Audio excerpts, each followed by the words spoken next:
Good morning class. आज हम लोग बात करेंगे शुरुआती समाज के बारे में कि शुरुआती समाज में लोग कैसे रहते थे, कैसे कैसे लोग का विकास हुआ, कैसे पूरा पाषाण काल में, मध्य पाषाण काल में, नव पाषाण काल में क्या क्या चेंजेस आए, कैसे पर्यावरण में बदलाव आया, उसके तरह से फिर लोग अपने अपने रहन सहन में बदलाव किए। चलिए हम लोग शुरुआत करते हैं ये वाला चैप्टर। तो चलिए स्टार्ट करते हैं। हम लोग बात करते हैं शुरुआती समाज का। तो आरंभिक काल को पूरा पाषाण काल कहते हैं। तो आरंभिक काल को क्या बोलते हैं? पूरा पाषाण काल। अब पूरा पाषाण का मतलब क्या होता है? पूरा मतलब होता है प्राचीन और पाषाण मतलब होता है पत्थर। यानी कि प्राचीन समय में पत्थर के हिसाब से जो लोग रहते थे उसे को बोलते हैं हम लोग पूरा पाषाण काल, जिसका समय है 20 लाख से 12,000 साल तक। तो यानी समझिए कितना लंबा टाइम है, 20 लाख पहले से 12,000 साल पहले तक। यानी कि बोल सकते हैं हम लोग 20 लाख ईसा पूर्व से 12,000 ईसा पूर्व को समय को हम लोग बोलते हैं पूरा पाषाण काल। अब बोला जाता है कि जितना भी मतलब मानव की गतिविधियां, मानव की कहानियां जितना भी हम लोग सुनते हैं वो 99% कहानियां इसी से लिखे गए, पूरा पाषाण काल से। तो हम लोग देखते हैं कि इसका समय क्या था। तो इसका समय था 20 लाख साल पहले से 12,000 साल पहले तक। यानी कितना लंबा समय है ये देख लीजिए। ये क्वेश्चन कहीं कहीं पूछता है सीटेट में कि सबसे पूरा मतलब सबसे लंबा काल किस काल का रहा था? पूरा पाषाण काल का। आप लोग याद रखिएगा इसमें। तो ये लंबा समय है तो पूरा पाषाण काल को भी हम लोग 3 भाग में डिवाइड करते हैं। कौन सा? आरंभिक पूरा पाषाण युग, फिर मध्य पाषाण पूरा पाषाण युग और तीसरा है फिर उत्तर पूरा पाषाण युग। पूर्व मतलब हम लोग पूरा पाषाण काल को 3 भाग में बांटते हैं। कौन सा? तो आरंभिक पूरा पाषाण युग, मध्य पूरा पाषाण युग और उत्तर पूरा पाषाण युग। तो हम लोग ये देख चुके हैं मानव जीवन की 99% कहानियां इसी काल के दौरान हुई है। जितना भी कहानी हम लोग सुनते हैं, रामायण महाभारत या फिर जो भी मानव बंदर से धीरे धीरे आदमी बना, वो कहाँ हुआ? तो पूरा पाषाण काल में हुआ। तो हम लोग देखते हैं आगे कि पूरा पाषाण काल के पश्चात जिस काल में पर्यावरणीय बदलाव मिलते हैं उसे मेसोलिथ यानी कि मध्य पाषाण काल कहते हैं। कि पूरा पाषाण काल के बाद जिस काल में मतलब पर्यावरण के बदलाव हुआ उसे हम लोग बोलते हैं मेसोलिथ काल यानी कि मध्य पाषाण काल। अब मध्य पाषाण काल का समय क्या था? कि मध्य पाषाण काल का समय क्या है? तो 12,000 मतलब ये तो था 20,000 मतलब 20 लाख साल पहले से 12,000 साल तक। उसके बाद था 12,000 से 10,000 ईसा पूर्व तक, हम लोग बोलते हैं मध्य पाषाण काल। कि देखिए फिर मध्य पाषाण काल का समय 12,000 ईसा पूर्व से 10,000 ईसा पूर्व तक रहा। इस समय औजार छोटे होते थे। यानी कि जब पूरा पाषाण काल था तो उसमें औजार बहुत बड़े बड़े होते थे, पत्थर का औजार बहुत बड़ा बड़ा था।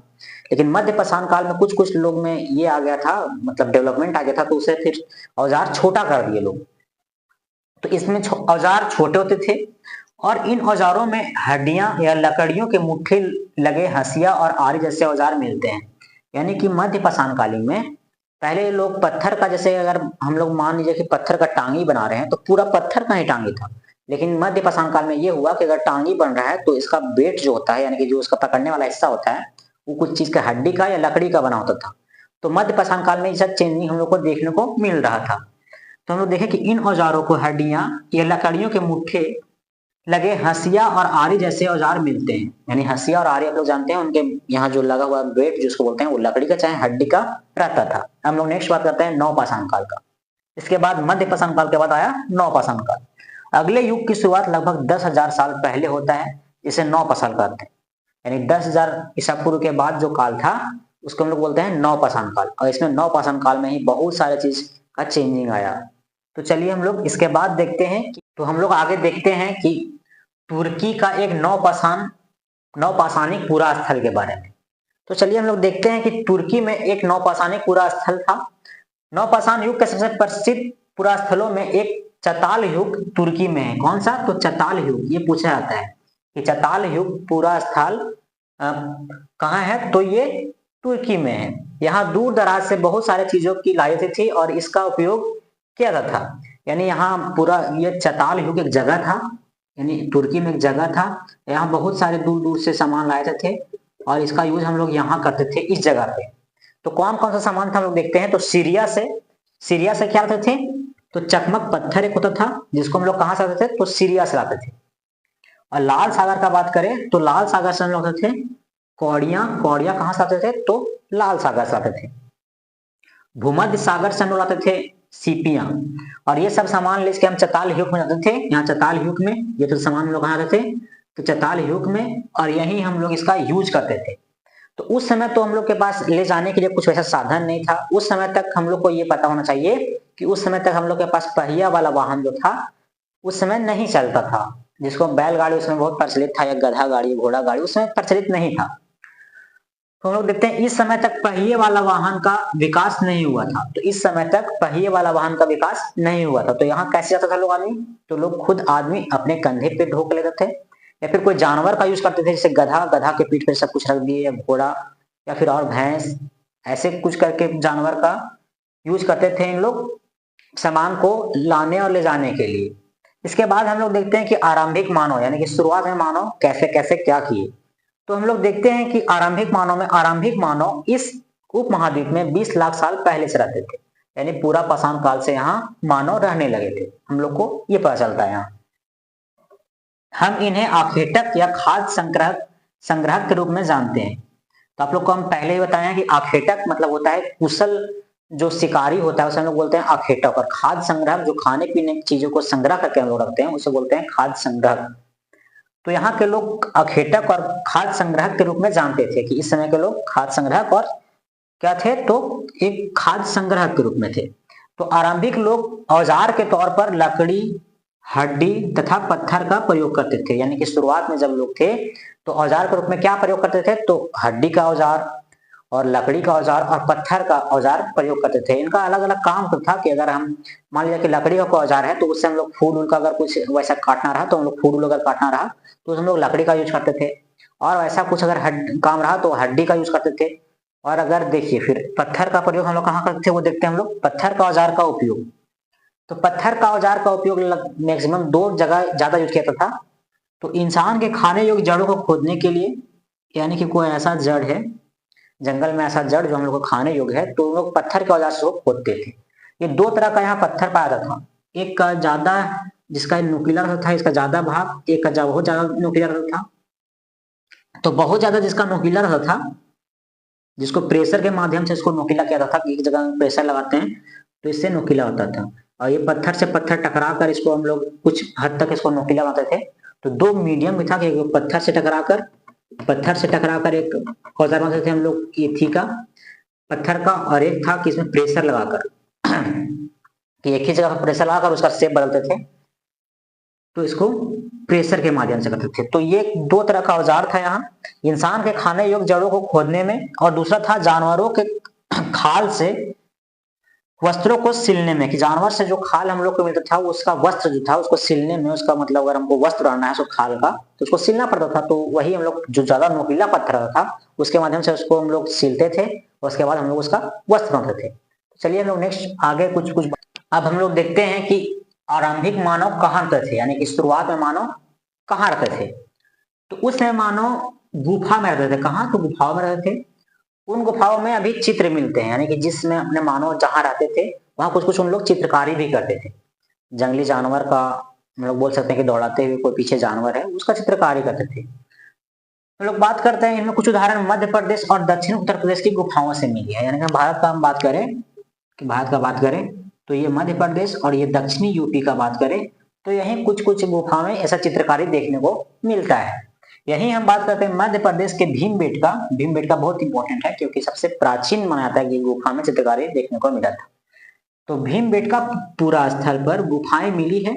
ये गुफाएं नर्मदा नदी के पास है, यानी कि ये गुफाएं यहाँ नर्मदा निकलती है ऐसे, तो यही ये गुफाएं भीमबेटका देखने को मिलती है। और यही और यूपी के दक्षिणी भाग में भी ऐसी गुफाएं जहां चित्रकारी देखने को मिलती है। अब हम लोग आगे बात करते हैं फ्रांस में गुफा में की गई चित्रकारी। फ्रांस में भी एक जगह था, वहां भी एक गुफा में ऐसा चित्रकारी देखने को मिलता है। तो फ्रांस में देखते हैं, देखिए ये जो है एक कौन कौन सा जानवर, तो घोड़े, गाय, भैंस ऐसा करके चित्र बनाता है जो मतलब गहरा चमकीला रंग से बनाया जाता था।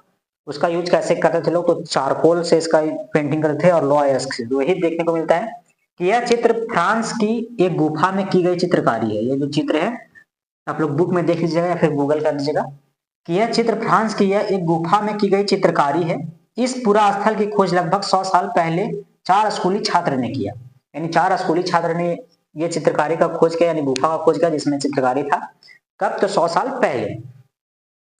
टाइम कब है? तो 20 लाख साल पहले, 12,000 साल पहले का ये चित्रकारी बताया जाता है कि ये पूरा मतलब बोल सकते हैं हम लोग पूरा पाषाण काल के समय का ये चित्रकारी है। इसमें कौन कौन सा जानवर का मतलब बताया गया है, कौन कौन सा जानवर, तो इसमें घोड़े, गाय, भैंस, गेंडा, रेंडियार, बारहसिंगा, सुअर, इन सब जानवरों का इसमें चित्रण देखने को मिलता है उस गुफा में। और इसका प्रयोग गहरे चमकीले रंग से चित्रित किया जाता है, यानी कि जो ये चमकीला, बहुत गहरे चमकीले रंग से इसका चित्रित किया गया है। इन रंगों को लौह अयस्क और चारकोल जैसे खनिजों के पदार्थ से बनाया जाता है।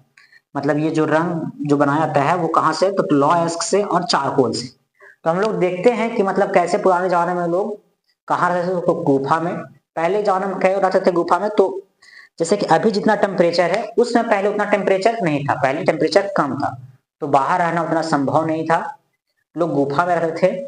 उसके बाद हम लोग गुफा में हम लोग चित्र बनाते थे कि कैसे कैसे प्लानिंग करते थे हम लोग कि हम लोग कैसे मतलब मारना है जानवर को, तो उन लोग चित्र बनाकर प्लानिंग करते थे, ताकि उन लोग समझते थे कि अगर हम लोग के बाद अगर कोई जीवन आया तो उन लोग इसको देखकर समझ जाएगा कि नहीं हम लोग को क्या मतलब आगे प्लानिंग ऐसे ऐसे करके हम लोग को शिकार करना है।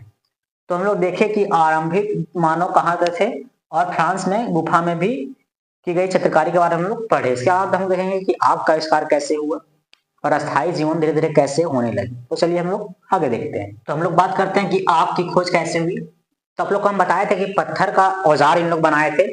दो तरह का पत्थर थे, एक टकरा कर जिससे हम लोग फिर उसका मुंह हल्का चौड़ा रहता था, तो वैसा ही इन लोग पत्थर को टकरा रहे थे, उसी में से चिंगारी निकली और आग फैल गया।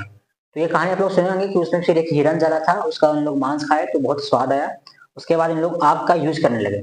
तो इसी प्रकार एक कुरनूल जगह है आंध्र प्रदेश में, वहीं से कुरनूल की गुफा में राख के अवशेष मिलते हैं। वहीं कहा मिलता है, तो राख का अवशेष मिलता है। तो इससे पता चलता है कि नहीं आरंभिक मतलब इसका मतलब यह है कि आरंभिक मानव आग का यूज करना सीख गए थे। तो हम देखते हैं कुरनूल एपी गुफा में राख का अवशेष मिलती है, यानी कि आंध्र प्रदेश की गुफा में राख का अवशेष मिलते हैं। इसका मतलब यह है कि आरंभिक मानव आग जलाना सीख गए थे। अब बदलती जलवायु, यानी कि 20 लाख साल पहले से 12,000 साल तक पूरा पाषाण काल माना जाता है। उसके बाद मध्य पाषाण काल आता है, तो मध्य पाषाण काल में जलवायु परिवर्तन हुआ था। तो आप लोग को बताए थे कि इस समय औजार छोटे छोटे हो गए थे, पहले बड़े बड़े औजार तो छोटे जलवायु परिवर्तन के वजह से ही हुए थे। तो लगभग 12,000 साल पहले दुनिया में जलवायु में बदलाव आए, यानी इसमें जलवायु में बदलाव आ गया। इसके परिणाम स्वरूप क्या हुआ कि बहुत सारे घास का मैदान बन गए, बहुत ज्यादा घास सिर्फ होने लगा। तो इससे ये हुआ कि जैसे कि जिस चीज का अगर ये जिसका ज्यादा यूज हम लोग करते हैं तो उसका जनसंख्या बढ़ता है, तो घास का मैदान हो गया। तो इससे ये हुआ कि घास खाने वाले जितने भी जानवर थे उनकी जनसंख्या बढ़ने लगी, जैसे गाय, बकरी, भैंस, बारहसिंगा, ऐसे जानवर का जनसंख्या बढ़ने लग गए। तो ऐसे इसके परिणाम स्वरूप कई क्षेत्रों में घास वाले मैदान बनने लगे। इसके घास खाने वाली जानवरों की वृद्धि हुई। गाय, बकरी, भैंस, हिरन या बारहसिंघा जो भी घास खाते हैं उनका वृद्धि हुआ, जिससे कृषि तथा पशुपालन की शुरुआत हुई। तो इसी समय से कृषि और पशुपालन का भी शुरुआत होता है। अब हम लोग बात करते हैं, इसमें एक और काम था कि मछली हम लोग खाते हैं, उस समय इसी समय से मध्य पाषाण काल से ही मछली का भी भोजन के रूप में लोग खाना स्टार्ट कर दिए थे। ज्यादातर अभी लोग यहाँ मछली ही खाते थे, मछली का भोजन का प्रमुख स्रोत बन गया था। अब लोग अस्थायी कैसे लगे कि मतलब एक जगह पहले जैसे कि लोग अखेटा पर संग्रह थे, तो कभी यहाँ खेती करते थे या यहाँ से संग्रह किए, यहाँ से मतलब घूमते रहते थे, लेकिन लोग अब एक जगह पर रहने लगे। तो इसका साथ हम लोग को मिलता है बुरझोम, एक जगह है, तो इसका साथ मिलता है पुरातात्विक को कुछ जगह पर झोपड़ी तथा घरों के निशान मिले हैं, जैसे कि बुरझोम। तो बुरझोम कहाँ है, तो अभी के हम कश्मीर का बात करें कि अभी का कश्मीर अगर बात किया जाए तो यही बुरझोम है। तो यही यहाँ के लोग गढ़े के नीचे घर बनाते थे, जिन्हें गर्तावास कहा जाता था।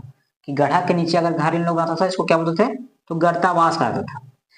इसमें उतरने के लिए सीढ़ी थी, तो घर में उतरने के लिए इन लोग घर बनाते थे। घर बना रहे हैं, तो घर में उतरने के लिए इन लोगों के पास क्या था, तो सीढ़ी था। और ये सीढ़ी इन लोग को ठंडा से होता था, कि ठंडा से भी इन लोग को प्रोटेक्ट करता था। कि ये सीढ़ी जो गर्तावास में उतरने वाला जो सीढ़ी तो था, वो ठंडा से भी इन लोग को प्रोटेक्ट करता था, थी, जिसमें ठंड से भी सुरक्षा मिलती थी। ये सीढ़ी से क्या होती थी, तो ठंडा में इन लोग को भी सुरक्षा मिलती थी। पुरातत्वविदों को झोपड़ी के अंदर और बाहर आग जलाने की जगह मिलती है, यानी कि जो ये झोपड़ी था इसके अंदर भी आग जलाने का जगह था और इसके बाहर भी, यानी कि इसके बाहर भी और इसके अंदर भी। तो इससे ये पता चलता है कि मौसम के अनुसार जैसा मौसम, जैसे अगर बरसात का मौसम होता तो इन लोग अंदर खाना बनाते थे, खाना जो अपना बनाते थे इन लोग, तो इसके अपने अंदर बनाते थे। और अगर ठंड का मौसम रहा या फिर गर्मी का मौसम रहा तो इन लोग बाहर खाना बनाते थे। तो इससे ये पता चलता है कि पुरातत्व को झोपड़ी के अंदर और बाहर आग जलाने की जगह मिलती है। तो इससे हम लोग पता चलता है कि खाना इन लोग कहाँ-कहाँ बनाते थे। चलिए हम लोग कुछ और आगे देखते हैं। तो हम लोग आगे देखते हैं कि ओखली तथा मुसल का प्रयोग होने लगा। ओखली हम लोग किसको बोलते हैं? तो ओखली ऐसा होता है, ऐसे रहता है और इसमें एक कूटने वाला चीज रहता है, इसको हम लोग बोलते हैं ओखली। क्या बोलते हैं? तो ओखली बोलते हैं। इसमें अगर कुछ धान वान रख के हम लोग इसको कूटते हैं या फिर और कोई भी सामान जो वनस्पति रहता है उसके चीजों को पीसने का ये काम करता है ओखली। तो ओखली का यूज यहीं से होता है। चावल गेहूं दलहन अब मुख्य आहार बन गए थे। पहले जो लोग जानवर को मार खाते थे या फिर मछली को खाते थे वो अब क्या बन गया? तो चावल दाल और दलहन यानी कि दाल उल अब मुख्य आहार बन गया था। लोग कपड़े भी बनाने लगे, यानी लोग जो थे कपड़े बुनने लगे खुद से। तो इसके लिए कपास का भी उन लोग खेती करना स्टार्ट कर दिए थे। तो इन लोग क्या करने लगे? तो कपास का भी खेती स्टार्ट कर दिए। यह परिवर्तन हर जगह नहीं आए थे, यानी कि ये परिवर्तन जो था वो हर जगह नहीं था। जो अस्थाई जो लोग रहने लगे थे कि यहीं हम अपना यहाँ पशुपालन कर रहे हैं, यहाँ कृषि कर रहे हैं, यहीं हम खाना ये कर रहे हैं, तो ऐसा परिवर्तन हर जगह नहीं था। जहां वैसा मौसम था वहीं ऐसा परिवर्तन देखने को मिला था। बाकी जगह पे लोग अभी भी आखेटा व खाद्य संग्रह के रूप में यहाँ भटकते रह रहे थे। तो आई होप आप लोग को अच्छा से समझ में आया होगा। तो हम लोग ये इसमें सीखे कि आरंभिक जीवन में कैसे कैसे लोग रहते थे। तो आज के लिए इतना ही। जय हिंद।